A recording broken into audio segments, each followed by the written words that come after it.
నగర్ నుంచి ఒకసారి మనం చూస్తే కనుక ఇటు చొప్పదండితో పాటు ఇటు జమ్మికుంట ఈ మున్సిపాలిటీస్ అన్నీ కూడా ఉన్నాయి. అలాగే కొంత కరీంనగర్ మున్సిపల్ కార్పొరేషన్లో చూస్తే కొంచెం టెన్షన్స్ కూడా మనం చూడొచ్చు. ఇటు మాజీ మంత్రి గంగుల కమలాకర్ కానీ, అలాగే ఇంకో పక్కన రాజకీయాలకి కంచుకోట, ఉత్తర తెలంగాణకి కూడా కంచుకోట అని చెప్పుకోవచ్చు.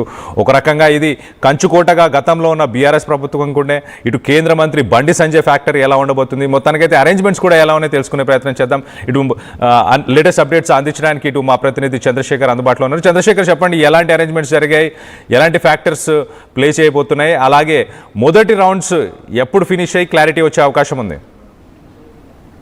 కళ్యాణ్, ఎప్పుడెప్పుడా అని ఆసక్తిగా ఎదురు చూస్తున్నటువంటి కౌంటింగ్ ప్రక్రియ మరికొద్ది సేపట్లో ప్రారంభం కానుంది.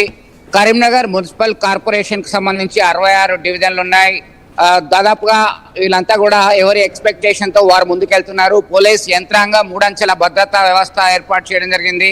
కరీంనగర్ జగిత్యాల ప్రధాన రహదారి, అలాగే జగిత్యాల నుండి కరీంనగర్ వచ్చేటువంటి వాహనాలన్నీ కూడా మళ్లించడం జరిగింది. బిఎన్ఎస్ 163 యాక్ట్ అమల్లో ఉంది.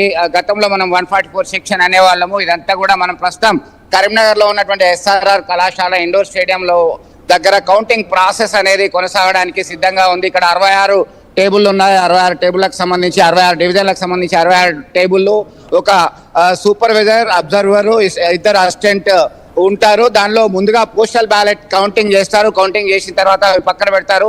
ఆ తర్వాత రౌండ్ కి రిజల్ట్ అనౌన్స్ చేయకుండానే అందులో డ్రమ్ లో ర్యాండమైజేషన్ చేసిన తర్వాత ప్రతి 25 ఓట్లకి పోస్టల్ బ్యాలెట్ అయిన తర్వాత బ్యాలెట్ పేపర్లన్నిటి కూడా బండిల్స్ చేస్తారు. బండిల్స్ చేసిన తర్వాత 25x40 అంటే ఒక 1000, ఒక రౌండ్ లో ఒక 1000. ఓవరాల్ గా చూసినట్టయితే మనకి కరీంనగర్ లో 4000 ఓట్ల కన్నా ఎక్కువ పోలైనటువంటి పరిస్థితి లేదు అన్ని డివిజన్లలో. దీనిలో భాగంగా దాదాపు 2 గంటల వరకు ఒక క్లారిటీ వచ్చేటువంటి అవకాశాలు కనబడుతుంది. కళ్యాణ్, దీనిలో భాగంగా కరీంనగర్ జిల్లాకు సంబంధించి కరీంనగర్ లో ఒక రకమైనటువంటి బీజేపీ ఎడ్జ్ ఉన్నప్పటికీ మిగతా పార్టీలు సైతం మేయర్ పీఠం దక్కించుకోవడానికి ప్రయత్నాలు చేస్తున్నటువంటి పరిస్థితి మనం గమనించవచ్చు. ఇప్పటికే క్యాంపు రాజకీయాలు అనేటివి రామగుండం కార్పొరేషన్ లో మొదలయ్యాయి. బీఆర్ఎస్ కార్పొరేటర్లతో స్థానిక మాజీ ఎమ్మెల్యే కోరికంటి చందర్ క్యాంపు రాజకీయాలు తీసుకెళ్లారు. మరొక వైపు ఇక జగిత్యాల, కొరుట్ల, మెట్పల్లి, ధర్మపురి, రాయకల్ ఈ మున్సిపాలిటీలకు సంబంధించి ఆల్మోస్ట్ క్లియర్ కట్ మెజారిటీ కనబడుతుంది.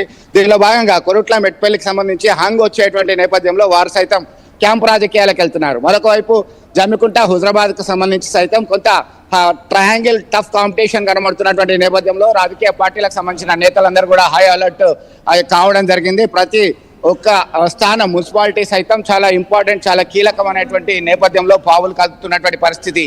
ఏదేమైనా సరే మనం మేయర్ పీఠం దక్కించుకోవాలి, డిప్యూటీ మేయర్ దక్కించుకోవాలి, స్వతంత్ర అభ్యర్థులు, రెబల్ అభ్యర్థుల మీద కాన్సన్ట్రేట్ చేయాలి అని చెప్పి ప్రతి రాజకీయ పార్టీ నాయకులు సైతం ఒక పక్క స్కెచ్ వేసినటువంటి పరిస్థితి మనం గమనించవచ్చు. దీనిలో భాగంగా ఇప్పటికే మంత్రులు కరీంనగర్ ఉమ్మడి జిల్లాకు సంబంధించి మంత్రి దుద్దిల శ్రీధర్ బాబు, పొన్నం ప్రభాకర్, అడ్లూరి లక్ష్మణ్ కుమార్, అలాగే ఇన్ఛార్జ్ మంత్రి తుమ్మల నాగేశ్వరరావు దిశానిర్దేశం చేయడం జరిగింది. వారితో మంతనాలు జరిపారు. మరొక వైపు కేంద్ర హోంశాఖ సహాయ మంత్రి బండి సంజయ్ అన్ని తానే భారతీయ జనతా పార్టీని ఖచ్చితంగా మేయర్ పీఠం దక్కించుకోవాలి, కాషాయ జెండా ఎగరవేయాలని దిశానిర్దేశం చేయడం జరిగింది.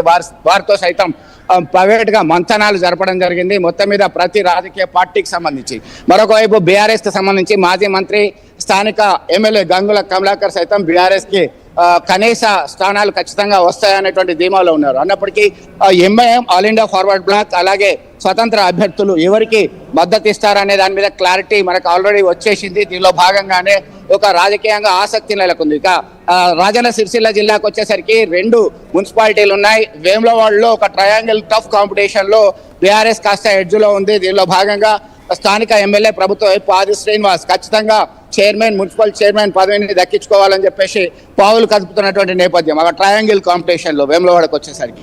ఇక సిరిసిల్లలో మనకి క్లియర్ కట్ మెజారిటీ కనబడుతుంది. 39 మున్సిపల్ వార్డులు ఉన్నాయి. అక్కడ మున్సిపాలిటీకి సంబంధించి కేటీఆర్ స్థానిక ఎమ్మెల్యే, బీఆర్ఎస్ వర్కింగ్ ప్రెసిడెంట్ అక్కడ అన్ని తానే తమ పక్కాగా ఈ మున్సిపాలిటీ దక్కించుకోవాలని చెప్పేసి ఆయన పావులు కలిపినటువంటి నేపథ్యం. ఇదంతా కూడా కరీంనగర్ ఉమ్మడి జిల్లాకు సంబంధించి 13 మున్సిపాలిటీలు, 2 కార్పొరేషన్లు, మరొకటి సిద్దిపేట జిల్లాకు వచ్చేసరికి ఉస్నాబాద్ లో మంత్రి పొన్నం ప్రభాకర్ ప్రాతినిధ్యం వహిస్తున్నారు. అక్కడ క్లియర్ కట్ మెజారిటీ కాంగ్రెస్ పార్టీకి వచ్చే అవకాశాలు స్పష్టంగా కనబడుతున్నాయి. దీనిలో భాగంగా ఎప్పుడెప్పుడు తమ రిజల్ట్ వస్తుంది, ఎప్పుడెప్పుడు తనకి అనౌన్స్ చేస్తారు, డిక్లరేషన్ ఫామ్ ఇస్తారు అని చెప్పి ఇటు అభ్యర్థులు మనం అంతా కూడా చూడొచ్చు. వివిధ పార్టీలకు సంబంధించినటువంటి నేతలు, పోటీలో ఉన్నటువంటి బరిలో ఉన్నటువంటి అభ్యర్థులు అందరూ కూడా ఆసక్తిగా ఎప్పుడెప్పుడు ఆ కౌంటింగ్ సెంటర్లకు వెళ్ళాలనేటువంటి ఆసక్తితో ఎదురు చూస్తున్నటువంటి పరిస్థితి. మొత్తం మీద ఖచ్చితమైన నియమ నిబంధనలు